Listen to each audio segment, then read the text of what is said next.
Welcome back to Nail Babe Pod, a podcast dedicated to interviewing the nail babes of the nail world. I'm your host, Abe, the Nail Babe. This week, my nail babe is Walker from Olive Ave Polish. Walker started her nail career as a blogger and creator YouTuber and now runs Olive Ave Polish. So let's get right into it. Oil those cuticles, lotion your hands, and let's welcome Walker to the pod. I'm so excited to welcome Walker from Olive Ave Polish. You, of course, know her from her beautiful creams if you follow me or any of my nail friends. Welcome, Walker. Thank you, Abe. I'm so excited to be here. Yay. Okay, but I don't know if people know this. You started off as a nail content creator. I did, yeah. In 2018, I think, which doesn't feel like that long ago, but I mean, I don't know, it was a long time ago. I started an Instagram and then I moved to YouTube later that year. I feel like your thing was like comparisons, right? Yeah, I felt like that was the thing that I was always looking for when I was trying to like make up my mind about buying a color. And I thought, okay, I'll just do it myself, if I can't find them anywhere else. And I kind of didn't expect them to be that popular, but I think other people were also looking for them. So people enjoyed them. You were I see a lot of Zoya on your personal like Instagram. Yeah, that was kind of the brand that really got me into nail polish. I think I had been vegan for a long time and tried to use only cruelty-free products for a really long time. And kind of, I had like in my mind assumed that there actually weren't nail polishes that fit that category. And then once I got into the world, I was like, oh, there's lots of options. But Zoya was kind of my like entry point into the world of nail polish at home. And so that was, the brand that most of my content was about. Wait, so I want to go back to like your beginning of how you even got into nail polish. I like to ask people to give us their Spark Notes version in the least amount of words or sentences. So my example was YouTube Simply Nailogical, COVID boredom, and self-expression. I'm sure that resonates with a lot of people. It feels very familiar. Yeah. Especially COVID boredom. Oh, yeah. I feel like so many people got into it. Yeah. You're stuck at home. You can't go anywhere. Yeah. No one will see the bad nails that I do anyway. Just hide inside. No. Yeah. Fair. Okay. My cliff notes. I would say a stressful job and self-care. And then LOL with this one, but budgeting. I thought it was cheaper to do them at home, which it is if you don't buy like, thousands. Yeah. Like I'm saving money. Yeah, exactly. Yeah. Use code Abe at Olive Ave. 10%. Yeah. That's like Latanya on Do You Follow? She's like, if it's a discount, that means it's free. Like tell your accountant it's basically free. Yeah. Blacker to lashes on Instagram. Yes. Yep. Yeah, we love her.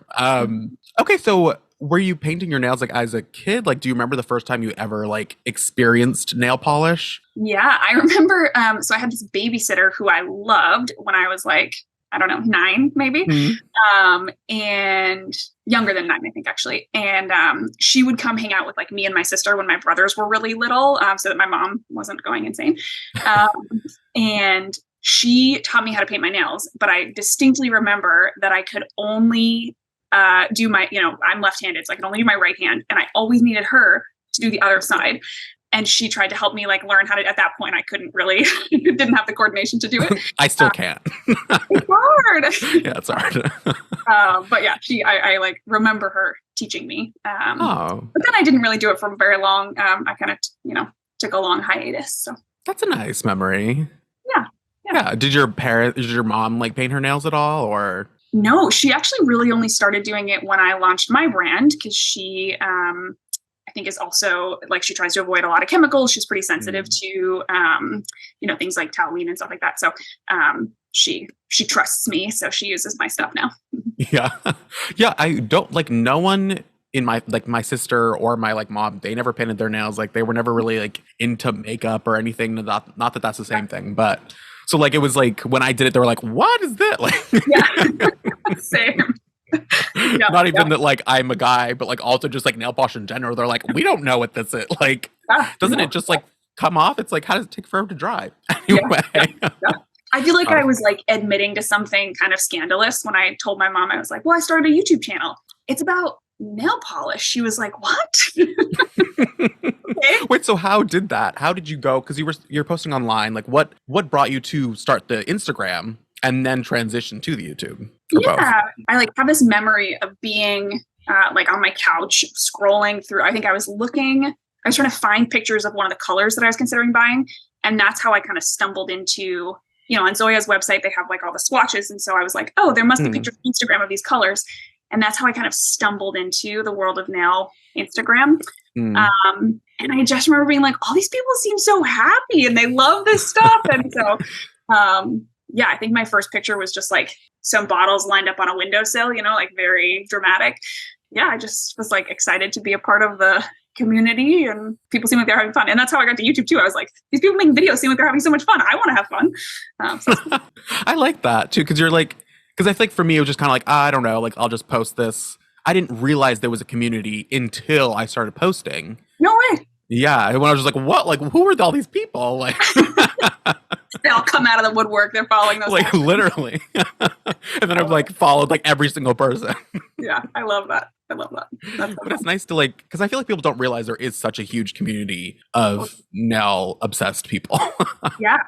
It's really cool now to see, I see names come through on orders that I'm like, oh, you used to comment on my YouTube videos, and it's just like, I don't know. It's really neat to see that people kind of stick around. Yeah. So how was it making your first YouTube video? What year was this? 2018, I think. Okay. Yeah. Okay. So that's not that. It doesn't seem that far away, but like, were you like on your phone? Like, what was the phone number? Do you remember? Like iPhone 5 or something? Oh my gosh, I don't remember what it was, but it did not have a very good camera. I'm like two series behind on my iPhone. Okay. So it was whatever came out in 2018 minus two versions. Okay. And the megapixels of the camera would be like 3. I don't know. I mean, you can see it. My first video is still on my channel. It's not good. I'm like it's like sepia tone almost, It's like, yeah. But that's how it is, when you that's how also like the internet was like in the beginning, I feel like. Totally. Yeah. And then I got a DSLR on Craigslist. I went and like met somebody in downtown Boston and like handed them $100 and took this camera home and was like, I have no idea how to use this. But it was really fun. And then you're like YouTubing like how to set up a film, whatever, and yeah, basically. Mm-hmm. Yeah. You can learn anything on YouTube. That is true. So then what led up to starting the brand? I feel like what is the like timeline? You kind of like have been looking at it, like Instagram, then YouTube, then brand, but like what was like the mental lead up to that? Yeah. I mean, honestly, I would say from the first time that I reviewed a collection, I was like, oh, I would do this differently. Like I would change the color story, or I would like have a better theme or names that make more sense together or whatever. And then every time I reviewed a collection, that like desire in me to do it differently grew. And so that was really, I was just like, I think I could do this. I think it'd be fun. I think it'd be interesting. And yeah, that's what I did. And then I think the other piece was that the thing that I think I was really good at on YouTube was like the systems, right? I was able to like have a content calendar and get out content and be efficient in how I made my videos, and like make it a hobby, but also kind of figure out some of those logistical pieces, which I think translated really well into setting up a business. Did you find yourself like, because that's kind of like critiquing, right? You're like critiquing the other, like the collections. Is that something you find yourself doing like a lot of other areas like I do? Or was this something that like since you like had so much nail polish, you're like, actually, I can see past this and see my own point of view? I think maybe more that, because I liked the collections. It wasn't like I was like, oh, these are trash. I just was like, oh, I would change this, or I would make this tweak, or I would do this differently. Yeah. And so was excited to like have a way to have more of my own voice there. Yeah. But that was something new that you just did with nail polish. Yeah, I guess so. I mean, I've always been kind of like a entrepreneurial, person, but I think, this was like the merging of many things for me. Yeah. So you talked about, I want to talk about your day job too, because I feel like what was your day job? So I used to work at a nonprofit. I was a teacher for many years, and then I worked at a nonprofit that like supported teachers in Massachusetts, and I was there for 4 years. Mm-hmm. So then how did that help you like in your YouTube career or your like business career? Yeah, that's a good question. I feel like I'm like really, you're pushing me to really reflect on who I am and this is great. Yeah. So I mean, a lot of the work that I was doing was like project management, and then also some direct, client support. And so I think I both learned like what it means to have a customer service mentality. And then also like, how do you make priorities and keep things organized and work towards goals and set up systems, all of which are things that you need, behind the scenes in a business. Right.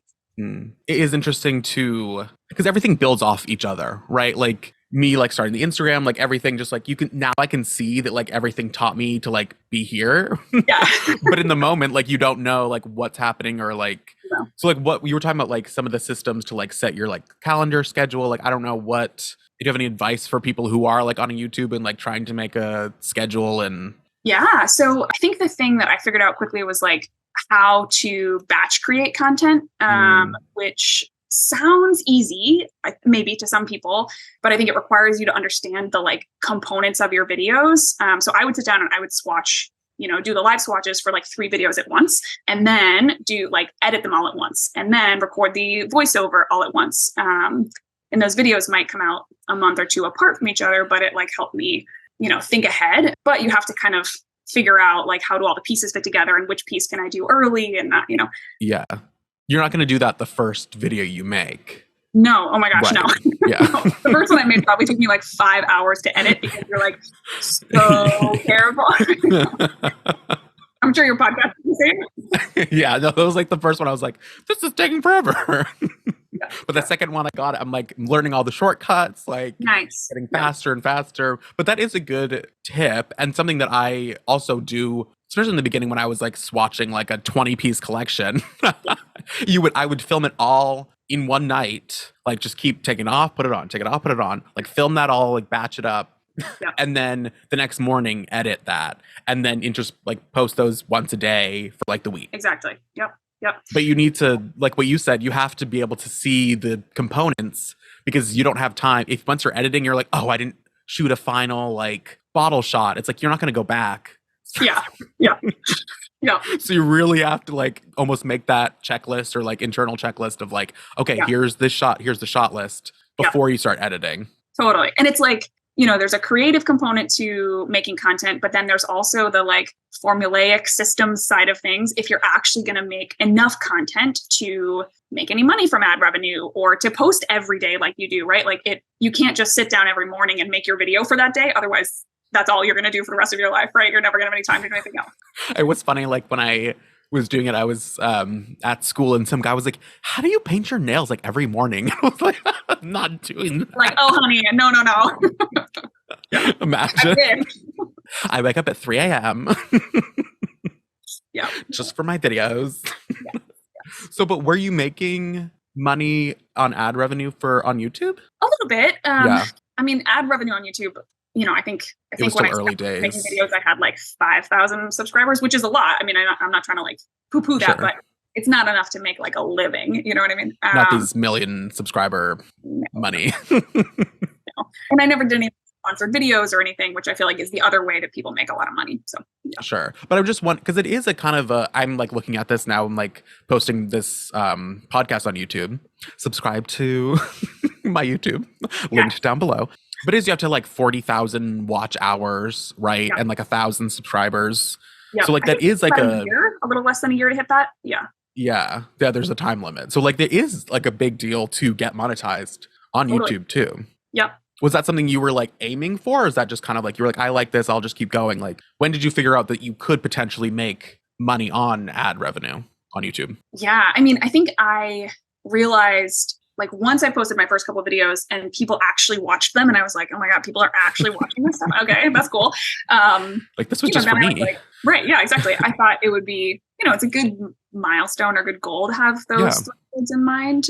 And then, I think I was making about what I was spending, right? So I like would buy nail polish and then make back the ad revenue which is pretty great, right? It's like that does seem good. Yeah.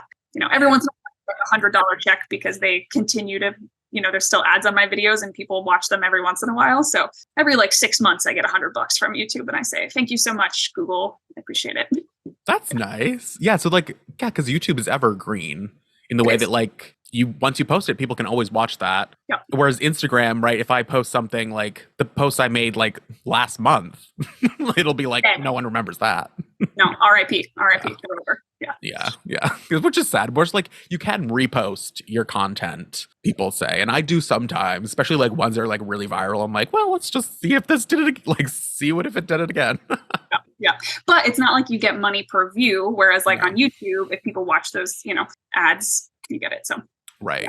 And that's same with like TikTok. It's like it's not clear as like what's happening over there. I'm like, oh wow, I made a 0.01 cent today. It's the Wild West over there. Who knows what's going on? Yeah, no one knows. No, I know. That's like, there's so much pressure. I mean, you must feel this. I don't know, like, there's so many things you want to do and you're like, see other people like excelling at, and you're like, I need to do that too. But it's like, I can barely do what I'm doing. Totally. I feel like, so when I started Olive Ave Polish, I was trying to maintain my YouTube channel because I didn't want to just like ghost my subscribers over there. I was working a full-time job and trying to start this business, right? And so I think for me... And did you have a kid by then? No, not back then. Now I do. So right. My son was born this year, 2023, January. So. Congratulations. Thank you. Yeah. But you also have kid pets. I do have kid pets. Yes. I have 3 cats. Mm-hmm. Yeah, so that takes a lot.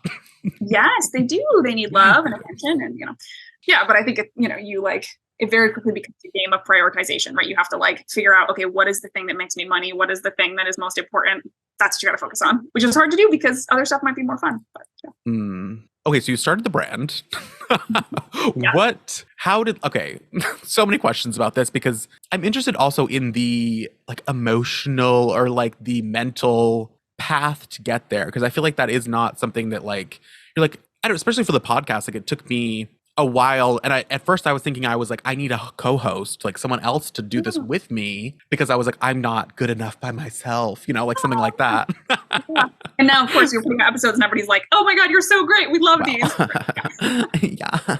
But please tell me. I need validation. Seriously, I loved it. I only listened to one episode so far, but I loved it. I'm going to cue the other one up tonight. No, thank you. No, but like that is imposter syndrome, right? Of like, I'm not good enough, or like, how could I do this? I don't know. How is that? If you can bring us, now you're successful. Like everyone loves Olive Ave, like, but like bring us back to that moment of like, who were you talking to? Like, who were you? Were you talking to people in the industry?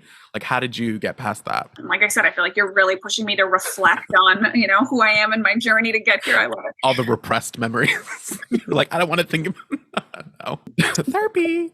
So honestly, I didn't tell that many people about my YouTube channel because I just felt like, whatever, this is the thing for me, right? Like, it doesn't really matter. I think my mom and my grandma were both subscribed, so they would watch my videos and my grandma would be like, you have a lot of nail polish. And I was like, I know, but a lot of it I didn't pay for, Grandma. She's like, that doesn't matter. And I think honestly, when I decided to start Olive Ave Polish, it was kind of similar. I like talked to my husband about it. Very hard to hide it from him, I guess. And then I talked to, my mom, and my brother is like a financial guru. He loves to think about like investing and, passive income streams, which like this is very much not a passive income stream, but that kind of alternative income streams. So I talked to him a lot about it. I will say, even now, when people ask me what I do, I say, oh, I'm a stay-at-home mom. I'm a stay-at-home mom. I'm with my son. If I don't know them, which is like the opposite of what you should do when you run a brand, right? You should like tell everybody about it and give them like your website and make them pull it up on their phone and sign up for your email list, right? And I'm really bad at that. So I think I do, even now, still have a little bit of like imposter syndrome or something where I'm, it doesn't feel like I don't tell strangers like this is my job, even though it very much is. That is a thing. Like I talked to my therapist and she's like, because I kind of talk about this too, where she's like, I don't know if you take like full ownership of your like nail Instagram, like you like being a full-time content creator, like starting the podcast. Like I'm like almost afraid, or like I don't know. There's like some block there where I'm like, is this not good enough? Like I don't know if that's the angle, or like you said, also sometimes it's just like I don't want to explain this to some random like old lady in coffee line. Like sure, like maybe there's a deeper meaning, but also just like I don't have time for that. No, there's a little bit of both for sure. Yeah. So what was your brother saying? What advice did he give you? Mostly he just was like so supportive. He's like one of my biggest cheerleaders.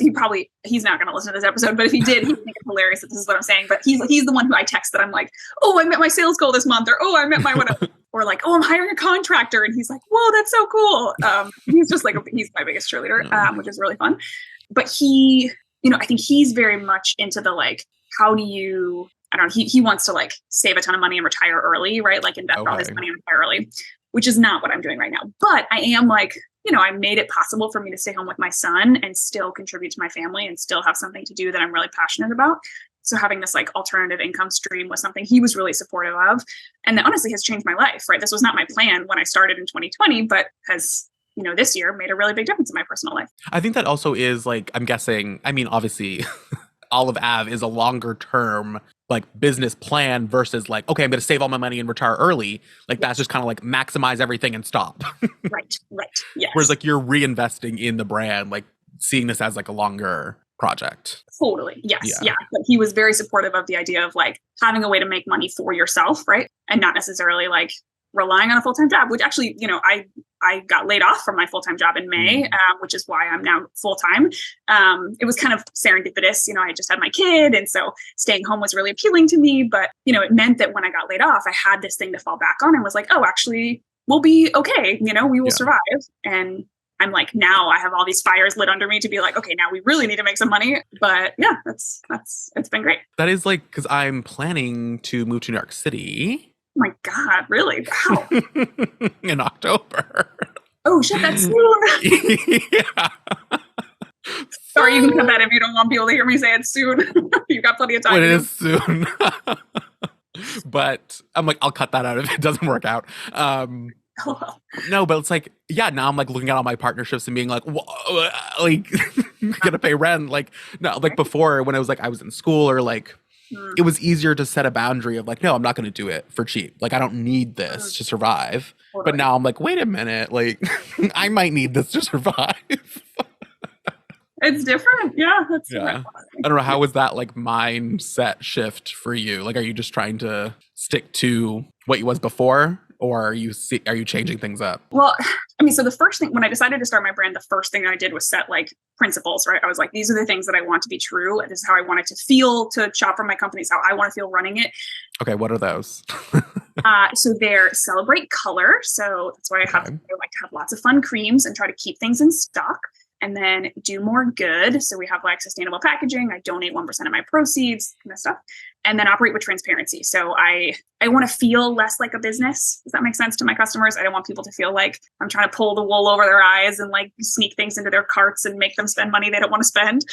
And so I think that matters to me. So I'm not just going to start like, I don't know, launching 800 more colors a year. But what I do think it pushed me to do is like really be serious about my numbers and make sure that I'm like analyzing where is my traffic coming from? What are my highest sellers? I'm probably going to have to retire more colors than I would like to because they don't sell as frequently, right? And when you are looking more closely at your margins, you actually have to make different decisions. But yeah, but still like keeping the things that matter to me in mind, right? So, yeah. No, I think that is good to like go back to the core. Like, what is this for? Like, what am I trying to achieve? And like cut away the things that aren't serving that goal, right? Yeah, prioritization, to come back to that theme, is important, right? Yeah. And that can be with anything like social media too. It's like, I'm here to like inspire, like promote, like have like entertain. Like, what are these, like, what am I trying to do? Because I think I was also talking to someone yesterday of like, we get attached to our videos or like, I'm sure your polishes. We're like, I don't want to retire. Like, I love this shade. Yep, totally. And you put your heart and soul into it, right? And people like it and you don't want to, yeah, I don't know. It matters that you like know who you are and what you provide, right? And that you can really focus on that. How is it also, I mean, more on the technical side of like starting the brand, you work with a manufacturer. I do. Yep. So what also, maybe if you can give us a brief, just like definition of like, because there's different types of nail polish brands. So you have like a mainstream, a boutique maybe is in there, and then indie. If you would, how do you define your business? And then if you can like give us your take on the different nail polish, because I know everyone has a different opinion on like what is what. So yes, and this is something that actually, when I was making videos, I feel like I used to get comments from people who'd be like, I'd say in my video, this indie brand or whatever, and people would be like, it's not an indie brand. I was like, okay, sorry. So I do think you're right. Yeah, exactly. Like, what even does that mean? Who knows? Yeah. I mean, I do think there are some people who are like, if you're an indie brand, it means that you're like mixing your own polishes, which is something that I experimented with and decided this is probably not what I want to do full time, although the world is full of possibilities. You never know what the future holds. But I also feel like I'm too small to be boutique, right? I'm not like, no, I think I like. You're mainstream. I'm mainstream, exactly. Just kidding. Yeah, I think I lean into the identity of being like a small business. And, I say I'm an indie polish company, but I don't like hand mix my stuff. So if people disagree with that, that's totally fine. But yeah, I think I lean into I'm a small business. I'm a business of one. For me, I think like small business of one. Like that is indie to me. Like indie is like short for independent. Like Right. so. Yeah. In like any other industry except for nail polish, I feel like it would just mean like, yeah, independent. But I think here we've kind of like spliced it out even more, and which is totally fine, right? People can categories. If it matters to you, great. It doesn't really matter to me, to be honest, but that's fine. So how was that? Because you said you work with a manufacturer. What are things for someone that is maybe looking for to start a brand or any product, right? What are things you're looking for in the manufacturer? What were you looking for? Yeah, I have a beautiful spreadsheet from back in like 2018 when I was doing all these, or 2019 when I was doing all these comparisons. Yeah, I mean, so for me, the most important things were the formula, right? Like one, that it had to be bomb, because that's the most important thing, right? That they would work with me to make something that I was really proud of. And then it needed to also be cruelty-free and vegan, and not just like say that it's cruelty-free, but they needed to be willing to, in order to get certified cruelty-free, my manufacturer actually has to do a lot of the work. They have to do a lot of the paperwork and, sign agreements, which some companies are just not willing to do. So that was really important for me, those two things. And then there's the like logistical operational side of it, right? Which is like, what is the minimum order quantity? Like, can I afford that? Are there volume discounts eventually if I can get to that point? What's the turnaround time, right? Do I need to like place my order 6 months in advance? Because I'm not in a place where I can like predict volume 6 months in advance. So some of those logistical things also make the deciding factors for me. And is like location at all? Like they're just shipping stuff anyway, so they could be anywhere like in the country, really. Yeah, I mean, I did want to work with somebody in the country. I think there's, especially if you're looking to get products made, there's a lot of companies, in other parts of the world. I wanted to work with somebody locally, local to the United States, but that may not be something that everybody is interested in. So I guess I didn't realize too, like thinking about the quantities too, and the turnaround time, which is like very probably important to a small business versus like these OPI and huge companies where they're like a year in advance, or, like they just have their calendar set. Yes, totally. Yeah. And they probably have to because of the amount they're doing. Yeah. Right. And then, they also have so many, like, I do all my own product photography, except for, my swatchers, obviously. But it's like, I can turn around product photos in like 12 hours because I'm doing all the editing, I'm doing all the shooting, I'm buying the props, right? So, whereas OPI probably needs to get their stuff to their marketing team like 6 months in advance so they can do all those products. Get approved and all that stuff. Yeah. Okay. So then how was I want to ask your opinion on what do you think is a good formula? What do you look for in polish from a reviewer, from an independent person, and now brand owner? What are things you're looking for when you're polishing your nails to indicate that you like it, it's a good formula, what you look for in a good polish? Yeah. I mean, I think particularly because my focus is creams, right? I have other finishes, but I think the creams are like the bread and butter of my business. They're what I wear 99% of the time, except for last month. For some reason, I wore all glitters, but who knows? Because I'm focused mostly on creams, I think about like self-leveling. Like you want it to not be super streaky. Even if you do, I think ideally you want to be able to do like one thin coat and then a second thin coat and get full opacity. And sometimes I think when you try to get that thin coat, it's like really streaky, and then you can't build up the full opacity in 2 coats. Some colors are going to need 3, right? Like yellows, a lot of times you just need 3, or like really light pastels or something. Or if you have really long nails, but I think that's what I look for, is the like, will it self level and not like be all patchy? I mean, you're not like a chemist, but do you have like terms you talk to your manufacturer and be like, I need this more self-leveling? Is there making it more like base versus pigment, or like, are there like proportions that make something better self-leveling? I mean, I think this is probably not going to be an interesting answer, but I think the answer is I like found a manufacturer that I think really knows their shit, right? And so I can say to them like, hey, this is the problem I'm having, and they know how to fix it. And I think is why I decided, I was like, I could certainly learn how to mix polishes if I wanted to, right? Like, I think you can learn anything you set your mind to. You may not be the best at it, but you can learn anything. Yeah. And I like have dabbled with it. I've like practiced, I have some that I wear that I've mixed for myself because it's fun and interesting. But I knew that like that wasn't where my area of genius was going to be. You know what I mean? My area of genius was going to be like figuring out the color stories and doing the marketing and that kind of thing.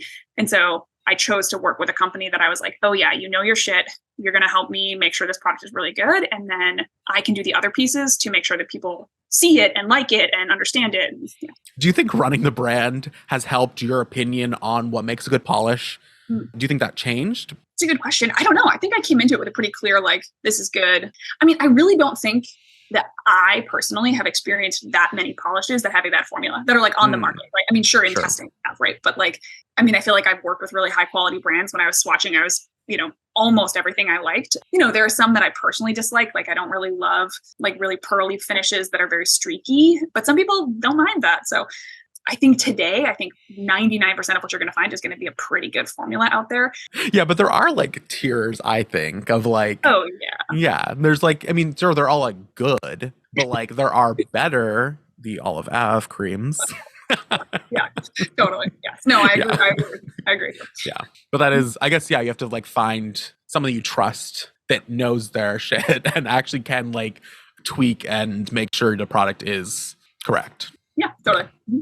You said you're more interested in the process of like creating colors and color stories and branding. Like, how is that process from like when you conceptualize a collection to sending it out? Like, walk us through. I'll try to give you the Cliff Notes version because I feel like we could do a whole, hour-long conversation about this process, right? Because this is what I do. Yeah. Okay. So I usually start with like a theme or like in my head, I have like a mood board of the kinds of colors. Whether that's because I, some of my collections are very themed, like my summer reading collection, I was like, here are the books that I want to represent because these are my favorite books. Whereas like my spring collections tend to be more about the like palette that I want to bring to life. So I start with like a mood board or an inspiration. And then I usually have like one or two colors that are, I call them my anchor colors, that are like, okay, this is the one that has to be in the collection and everything else has to work with this color. Because I think the collection's cohesiveness in terms of color palette matters a lot to me.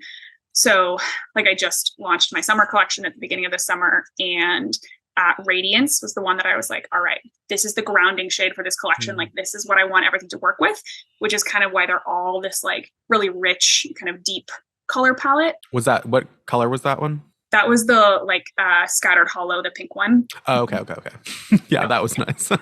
Yeah, I loved it. But that one was like a color that I'd been thinking of for a long time. And so I wanted to have a collection that fit into. And then how do you find those colors? Is this like Pantone or? Yeah, primarily. Okay. So, because for anybody who's listening who doesn't know, Pantone is like a reference guide for colors. And so, because when you look at things on your screen, it's always going to look a little different depending on what browser you're using and how charged your computer is. For the lighting, everything. Totally, yeah. Pantone is supposed to be a standardized reference. It's used by like interior designers and people who make fabric and all kinds of stuff. So my manufacturer and I use that as well to define colors. And so I'll say, okay, I'm looking for this color, and this color. And they'll send me, 4 or 5 very close things. And I pick the ones that I like the best. Okay. So you have like this main key polish or like this collection, you're building it off. And then what goes on from there? Are you like, how do you send it back to your manufacturer and then you're getting notes, or what is that process? Yeah. So usually I'll get like a couple, shades that are similar, and pick the one that I like the best or that I think like works, in the collection the best.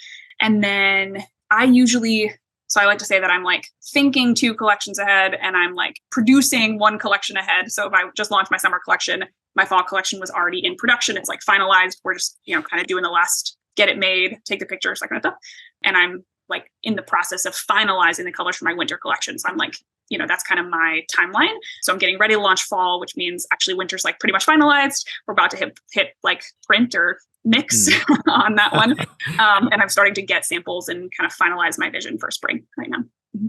And do you have a process of like, you like swatch all the colors? Like, how are you comparing? Like, are you in different lighting? Like, what is your process for that? Oh yeah. I will wear like, one on each nail for a couple days, and kind of see them in all the different places. I put them on swatch sticks and then try to like compare them to other colors in my collection, to make sure that there's enough difference or whatever. Yeah. Kind of all of the above. Because you did start the brand with a skinny brush, right? Yeah. Is that your preferred brush when you're painting? Hey, I feel like this is like blasphemy, but yeah, it 100% is my preferred brush. But I love my brush. If I'm going to have a round brush, I like my brush. I do feel like people say, they love a wide brush. And I think there's a lot of variety in wide brush. And I think there's some not great ones out there, to be honest. I've tried some and been like, I wish this was just a skinny brush because I have more control over it. Sometimes when they're wide, especially if they're like not the round ones, but they're like flat and kind of like bushy. You know what I'm talking about? It's the thickness. Yes. Yeah. It's the height off the nail of the brush. That's the problem. Yes. Yeah. It's like you don't have control over where it goes. Yeah. Yeah, you can't. I'm like, I can't see around the edge. Like, I don't know what's happening. Like, put this on the list of things that I never thought I would have an opinion about, right? But like, I have a very strong opinion here. Yeah. In that case, I would rather just have a thin brush because Same. you can kind of control what's happening on your nail, especially, you and I obviously are good at painting our nails, right? So we can kind of control it a little bit. But I do love if I'm going to have a wide brush, I think mine is the best personally. I do like your wide brush. I feel like it is like one of the best wide brushes. Well, thank you. You're welcome. But how was that transition? Like, how did you decide to switch over to the wide brush? Yeah. I mean, honestly, that was a place where I was surprised how strongly people's opinions were about it. Cause I was like, I think my brush is great. It was very flexible. It was like this, I didn't think the stem was too long or too short. It was easy to control personally. But, this is a place where this was the feedback that I heard consistently from customers. And so I actually made the switch like pretty quickly. I think I only launched 2 or 3 collections with a thin brush. I think 3. And then, it took a lot of honestly time and money then to like redo all my inventory in that. But ultimately it was the best decision because I think it was feedback that I heard consistently from customers. And, sometimes you hear feedback and you're like, well, that's your opinion. I can't really do much about it. But sometimes you hear feedback and you're like, okay, this is consistently what people want. And like, it's my job to give you what you want and when I can. And when it still doesn't like change who I am as a brand owner and what my brand is. Yeah. Yeah, because I wanted to ask like how you balance that of like what you want personally versus like what you see other people wanting of you. And yeah, so how do you decide? Yeah, that's a great question. And like, I'm sure for anybody who's listening who's a content creator, this is real, right? You get feedback. Thing. Yeah, if you're on the internet, you get feedback, right? That's just how it works. Good or bad.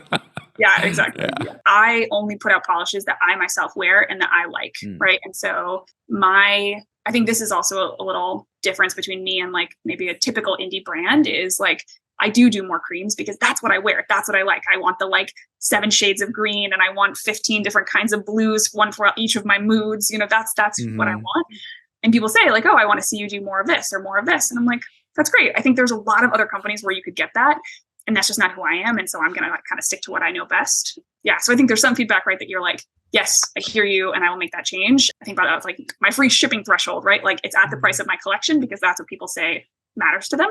But like the kinds of polishes that I put out, I'm like, I want them to be the stuff that I want to wear. I think that is, like you said, going back to your main like core values, right? It's like, I'm producing things that I like. Yep. And this is my brand identity, like creams, like yep. cruelty-free, vegan, like all these things. Yep. And I do other finishes, right? I like mix them in. I have a couple in each collection because that's like, the percentage of non-creams that I wear is like 1 or 2 a month, right? So I think the collection really represents usually like what I want to wear that season. And I'm sure there are people out there who are like, I don't know, really good at market research who are like rolling over listening to me say this, but I think it's important to know like what you're good at and what people expect from you. Do you look at like what colors perform the best? And like, is that different from what you like the best? Yeah, that's a great question. Yeah, sometimes it surprises me. In my last collection, I was really surprised that it was Afterglow, which is like the kind of purple cream, the peachy purple cream. That was the most popular one. And I was like, great, cool. Yeah, I do, pay attention to that, what's most popular.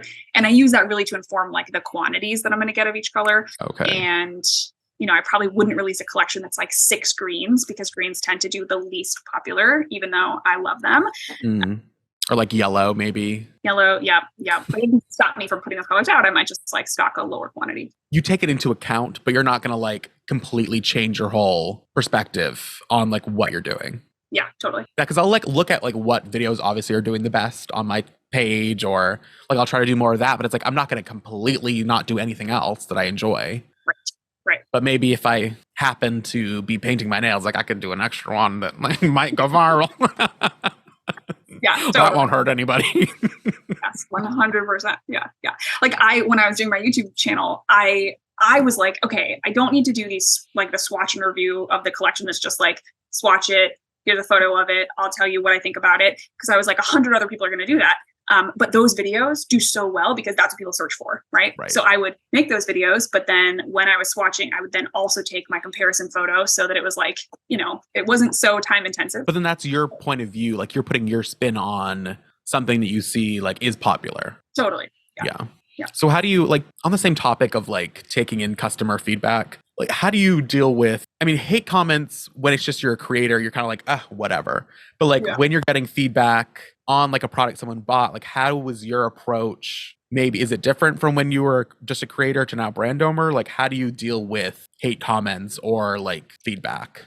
Critical feedback. Yeah. I mean, I think it's important to, like, whether you're a creator and you're getting comments or whether, you know, in my shoes, I think it's important to evaluate, like, is this one grumpy person, right? Or is this a trend? Like, am I hearing this from other people as well? Or is this something that I kind of thought, you know, I knew the editing wasn't great on that, and this person's calling me out or whatever. Sure. Because I think there's always going to be somebody who doesn't like what you do, right? Like you can't bend in 100 directions at once, right? But if there's a trend, right? If people started telling me that like they didn't like my brush or that they did, you know, there was something going on that I kept hearing murmurs of, that's when you have to figure out, okay, how do I pull a larger portion of my customers, and how do I figure out if this is something I really need to solve or address? But you're always going to be, it's just let them go, roll it off.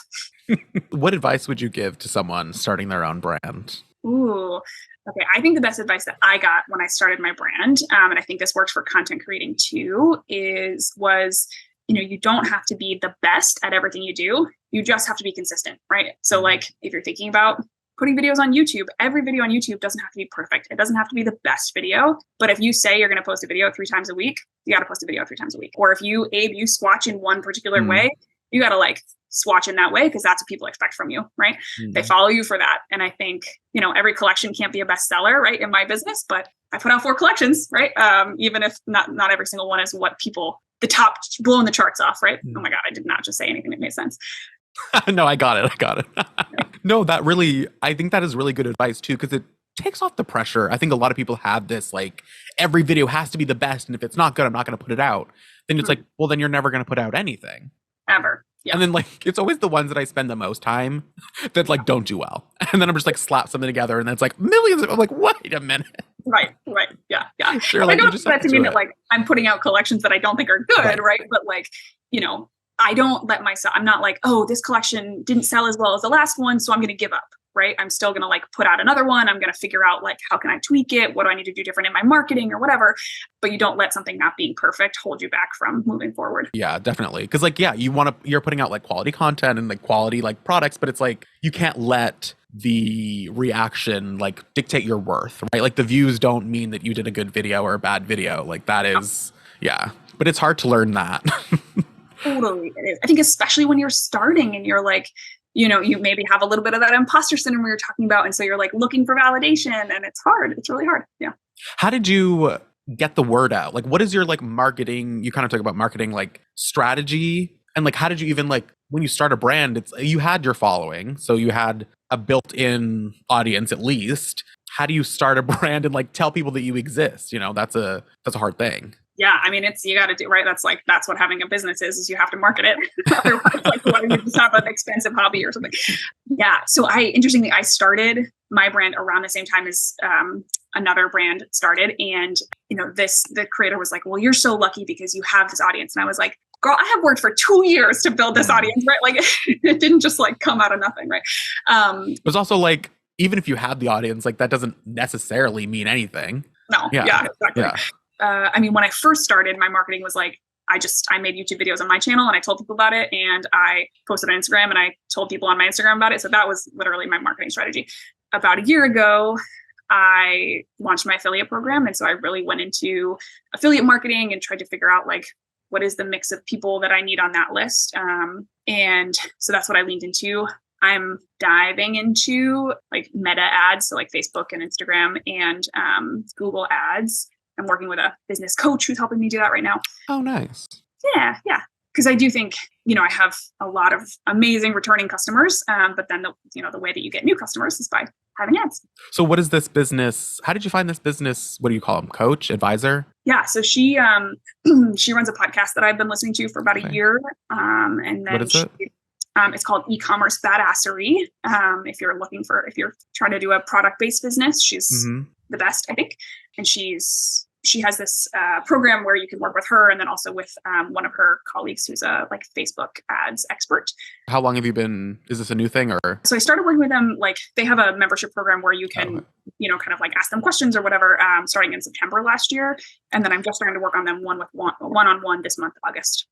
So what are the key takeaways, or like what are they looking for in like trying to market on, what is it, Google or Facebook, Meta? Google and Facebook. Yeah. I mean, I think so on Facebook or, Meta ads, it's really about like identifying your audience, like who are you targeting?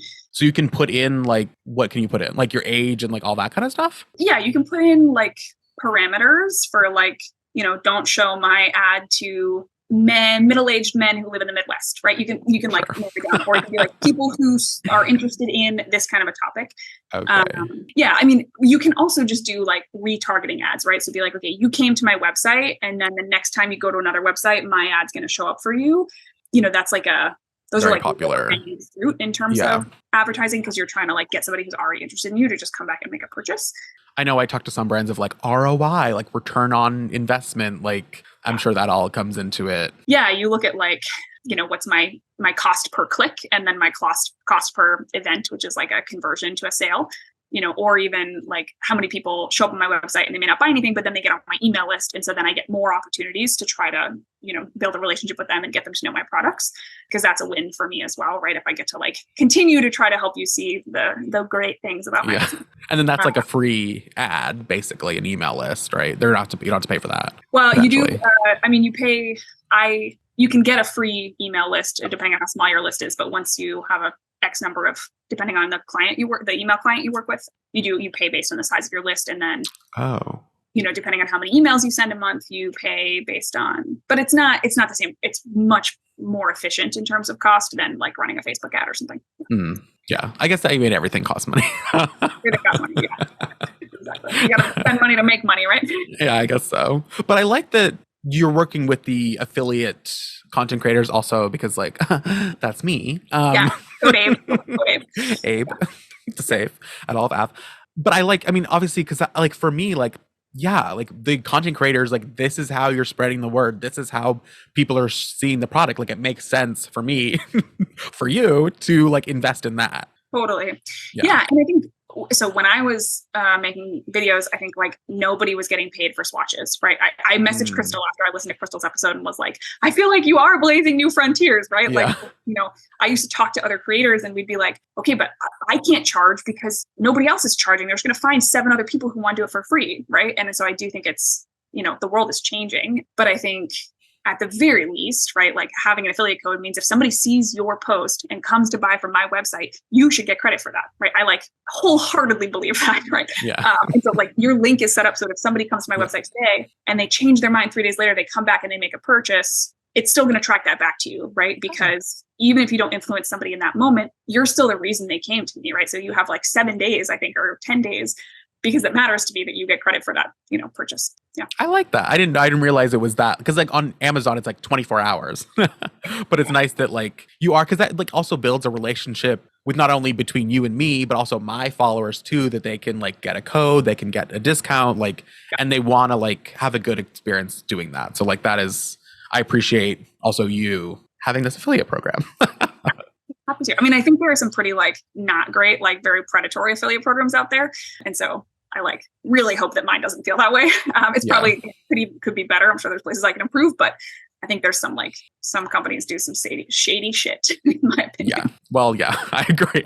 Yeah. Especially like you're like, sign this to join up to our affiliate program. And it's like in the fine print, it's like, we own everything you do forever. It's like, wait a minute. Yeah. No, thank you. Yeah. No, but you did like, from when you launched the affiliate program to now, like you have been changing things, you have been like updating things. Yeah. So, and like same with like, we see this with like your brush, like you are like, I don't know, I just really appreciate that you aren't like, just be like, no, this is what it is. Like no, like feedback, like you're willing to like have this conversation. So yeah, I can't make everybody happy, but I can try to make a couple people happy, As long as I'm one of them. Yeah, always, my friend, always. Thank you. But also you have like any like content you're working with content creators, you are paying them. Like that is something that you said from the beginning. Yeah, I have from the beginning. I've paid anybody who does swatches on my website. And I think now that hopefully is a little bit more standard. I honestly don't know.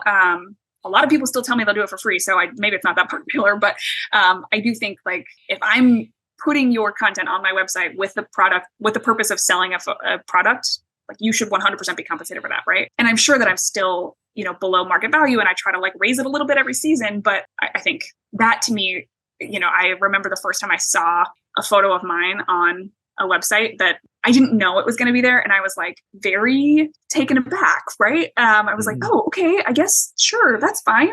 But it feels uncomfortable, right? Because, especially they didn't even ask. Yeah. I think it was, they were like, oh, this is just what it means to be a swatcher. And I was like, well, you downloaded it from my Instagram or so. I was like, how did you get that? Yeah.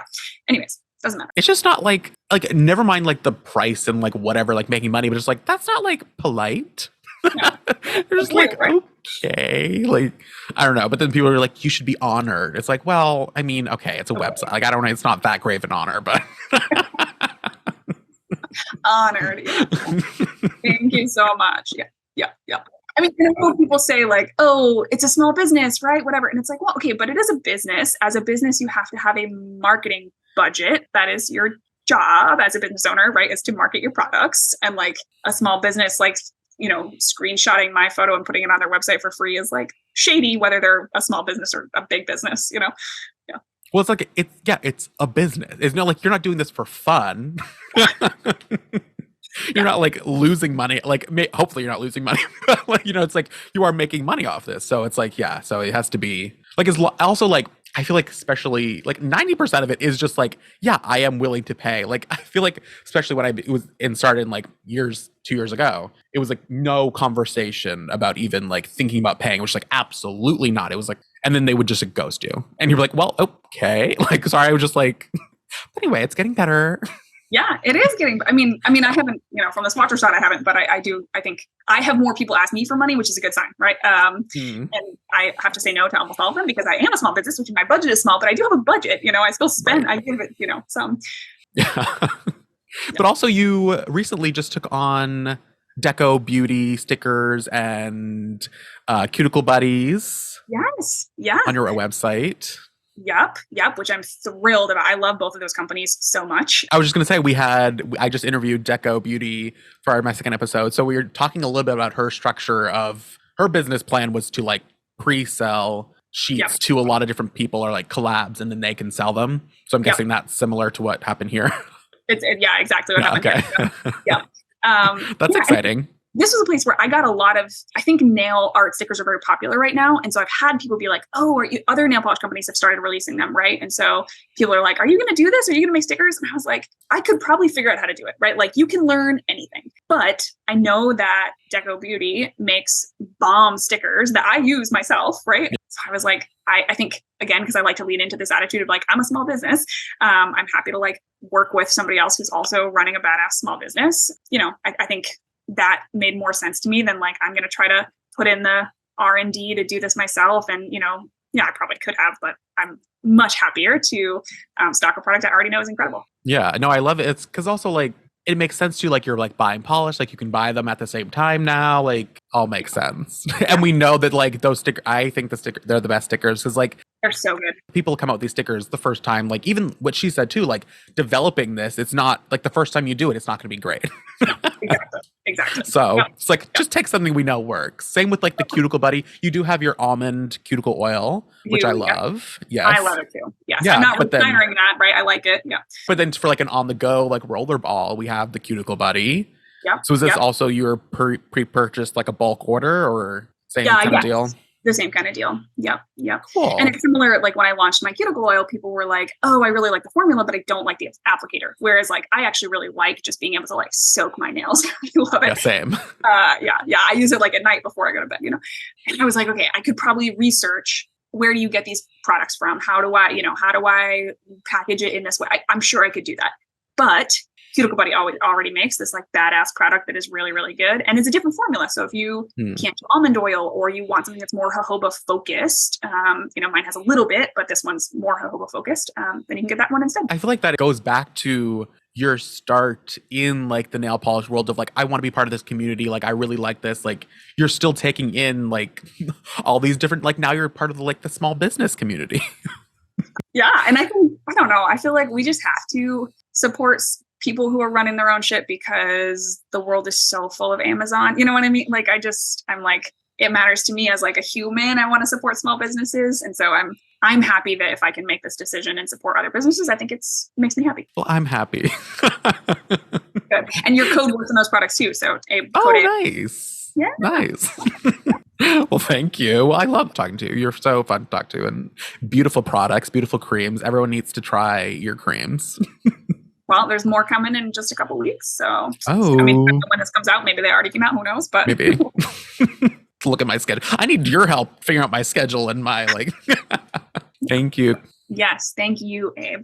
Follow Olive Ave Polish. Yep, www.oliveavepolish.com. You can scope out all my products there, or follow me on Instagram. I'm on TikTok, technically.